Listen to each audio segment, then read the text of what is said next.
Hello! Andito tayo ngayon sa sister ko. Bibisitahin natin yung kanyang mga plants. Welcome back po sa ating channel. Ayan.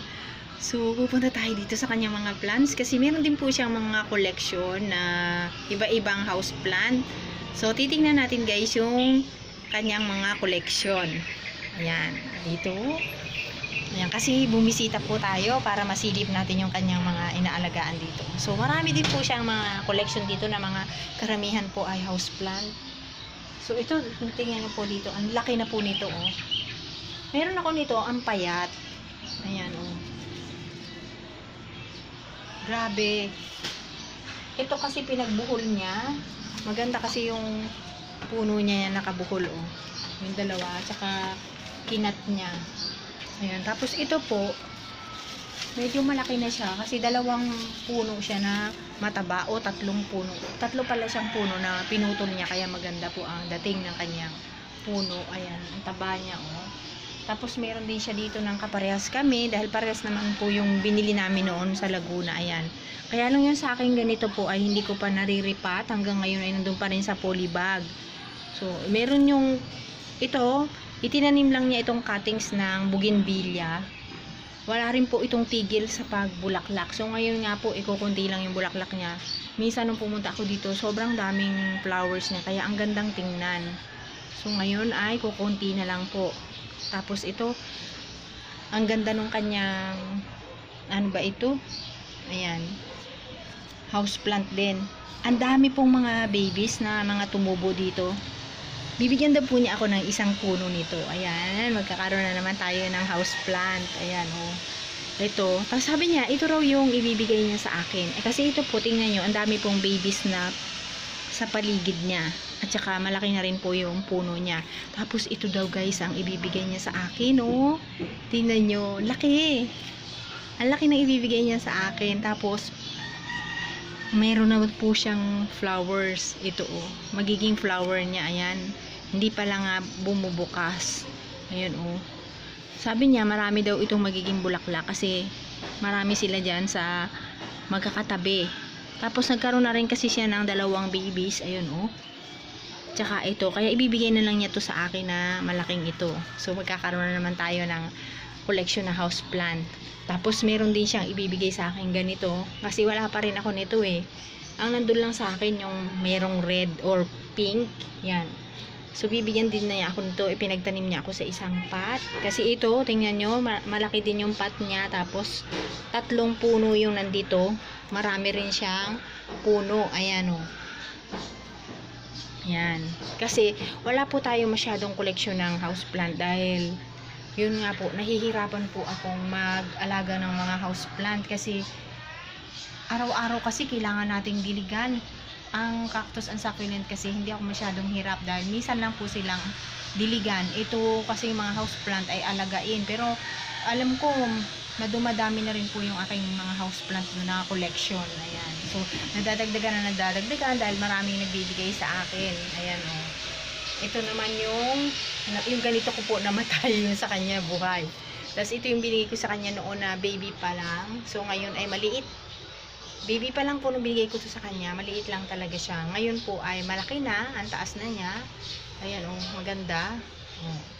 Tapos, ito na po yung naging anak niya, tatlong puno. Ayan, may tatlo ng puno na anak na magaganda. At tapos, meron din pala siya ditong maliit na ito. Ayan. Itinanim niya. I-repropagate na niya. Meron na siyang ganito. Tapos, meron din po siyang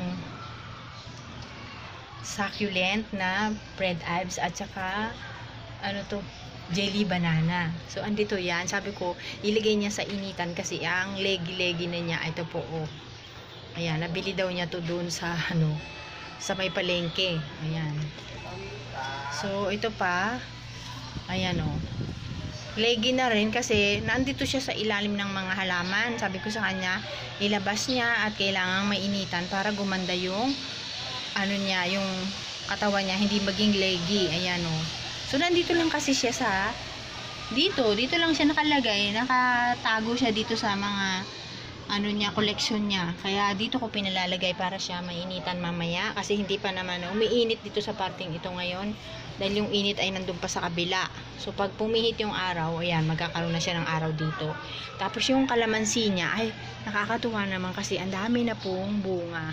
So, maliliit lang siya, pero first time daw po itong mamunga. So, ilang taon na rin siya bago mamunga.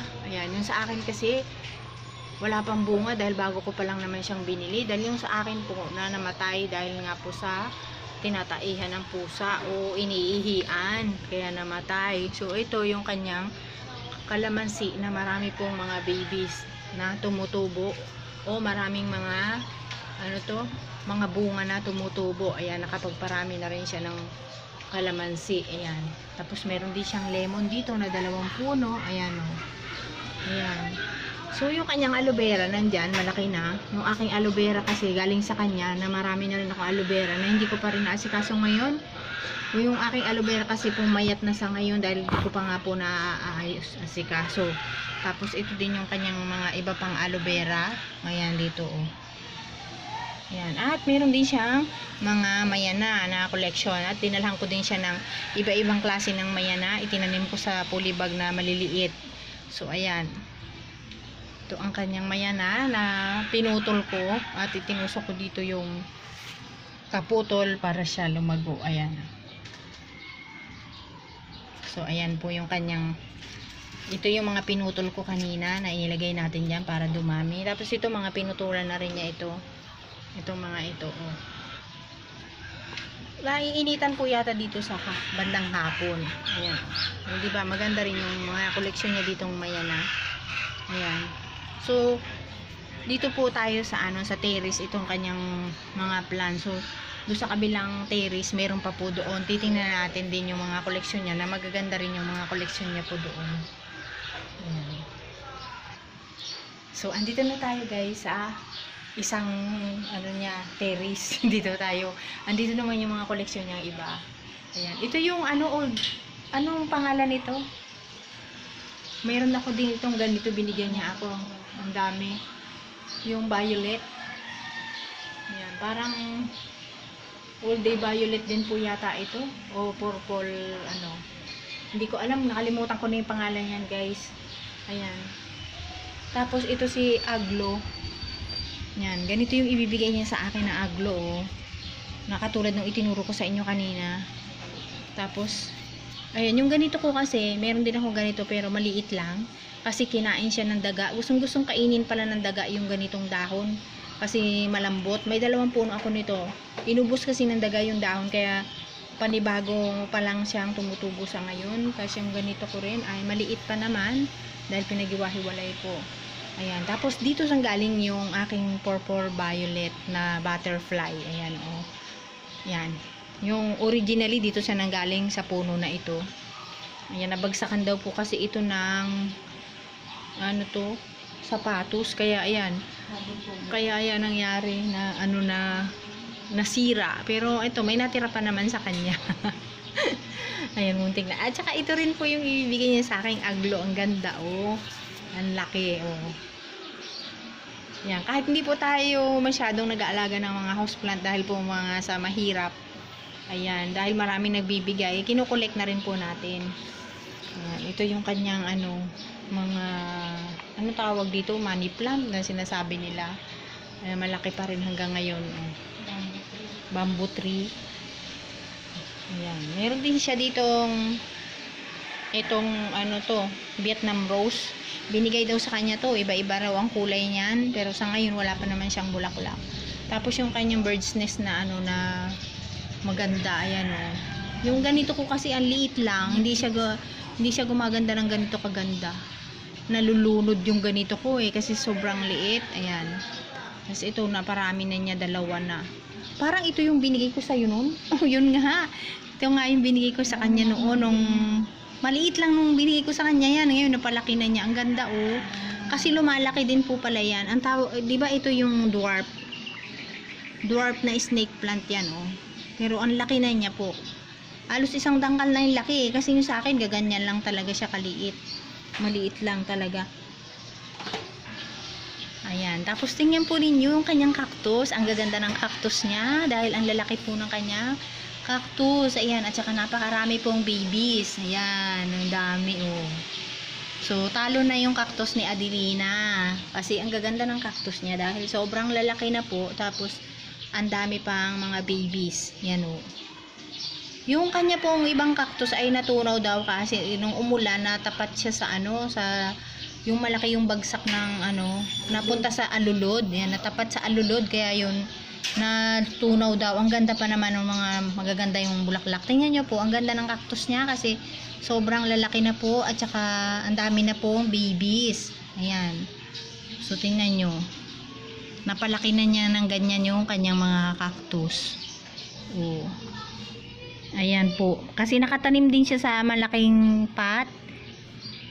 Ayan. Kasi pag ang ano po natin, ang ating cactus nakatanim sa maliit na pot, hindi siya masyadong lumalaki. Katulad ng aking mga ibang cactus na nakatanim sa sobrang liliit na pot. Kaya nga po yun ay iriripat ko dun sa mas malaki. Ayan. So, ito yung ibinigay ko sa kanya na ngayon po ay naparami na niya. Ang liit lang po nung binigay ko sa kanya nito eh. Parang ganito lang. Tapos, ayan, lumago na. At saka, ang taas na nakapamigay na rin siya. Pinutol na po niya. Nagkaroon na ng mga suwi. Ayan, oh. Ang dami na pong suwi ng mga pinagpuputol niya na ibinigay niya. Tapos, yung kanyang ano ito, pericastle. Ang ganda rin ng kanyang pericastle. O, tingnan po ninyo. Ang sabi niya nga niya, pumayat kasi ang taas-taas daw niyan at saka ang tataba dati. Ngayon, pumayat na po siya. Pero maganda pa rin siyang tingnan kahit payat. Ayan. Mukha naman siyang malusog talaga. Tapos yung iba niyang cactus po nandito sa itaas. Ayan, oh. Ano ang mga ibinigay ko po sa kanya yan ay mga baby pa. Ayan. As in mga baby pa, yan. Napalaki na po niya yung mga cactus. At saka napabulaklak na rin po niya yan. Oh. Ito yung tawag nito rare. Ito yung rare na ano cactus. Yan. Ito kasi yung gymno green. Yan. Ito kasi yung mga mahal. Baby lang yan nung binigay ko sa kanya. Ngayon po ay mother plant na. Ang laki na po. Oh. Pwede na siyang mamulaklak. Ang ganda. Oh, tapos ayan, meron siyang bunny ear. At ito, maliit. Talagang maliliit lang po yung mga binigay ko sa kanya kasi gusto niya, mga babies lang ang ibigay ko sa kanya. Ayan, para siguro makita niya na mapapalaki niya. Kaya gusto niya mga babies. Ayan, malalaki naman na po at napalaki niya talaga. Tapos ito, ayan, meron pa rin siya dito. Matataas. Ayan. Tapos ang ganda ng ginawa niya dito. Nakabili siya ng pot na ito, puro butas. So ano bang nilagay niya dito? So ano lang, ipa lang po yung nilagay niya. Maganda po oh, yung ginawa niya dito. Ayan. Hi guys, sa mga bago po at ngayon lang po kayo nakapanood ng aking video. Ayan. At hindi pa po kayo nakaka-subscribe. Yan. Subscribe na po kayo at i-like din po ninyo at i-share. At mag-comment po kayo guys. Huwag po ninyong kalimutang i-click ang bell para po lagi po kayong updated at ma-notify po kayo kapag may bago tayong video. Ayan. Ito naman po yung kanyang mga jealousy na binigay ko sa kanya na parami na rin po niya. Ayan o. Ayan. May mga bulaklak po. Dito nakahilera. Ang dami nitong jealousy na to pahaba. Ayan. Dito naman po ay na tawag nito na stress sa banda rito. Ayan, medyo na stress na siya dito. Ayan. Hi guys. Meron yung kapitbahay dito nung sister ko. Ang daming aloe vera. Pinapadala niya sa akin yung mga aloe vera na to. Ang dami. Magtira lang daw ako ng 3. Ay, ang dami po. Hindi ko mabubuhat yan. Dito ka rin kasi nanggaling yung aking mga aloe vera madami. Ayan, tingnan nyo dito oh. Kasi hindi na daw po niya naaasikaso yung mga aloe vera. Ang dami, diretso dito. Ayan. Oh. Tapos sa banda dito, medyo may malaki. Ayan oh. Ayan, kasi hindi nga daw po niya naalagaan. Kaya sabi niya, dalahin ko na daw po lahat. Ay, mag-iwalan ako ng 3. Ayan, dami oh. Ayan po oh. Tingnan nyo naman. Tapos meron din siya ditong Ito, Mother of Thousand. Ayan. Tapos may iba-iba po siyang mga halaman dito. Ayan, meron pa rin ditong aloe vera. So, marami po siyang mga aloe vera. Yan ang unang-una niyang koleksyon dito. Tapos yan, meron ding lirio. Meron ditong San Francisco. Ayan. At saka, may iba pa rin halaman. So, ito pa yung iba niya, oh.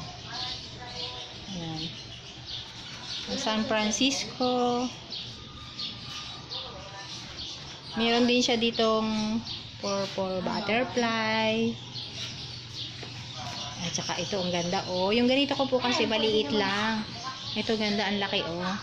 Ayan. So, yan. Di ba po ang daming mga halaman doon sa itaas? So, padiretso yan doon. Bibigyan niya sa akin ng mga aloe vera. So, titingnan natin kung makakapagdala tayo ng aloe vera. Kasi, mabigat din yun. Marami na rin po akong aloe vera. Wala na tayong mapagtaniman. Yung iba po ay aking niluluto na. Ayan guys, kahit dito sa ilalim nakabitin yung kanyang mga plants. Ayan o. Kung kita po ninyo, nandun yung kanyang mayana.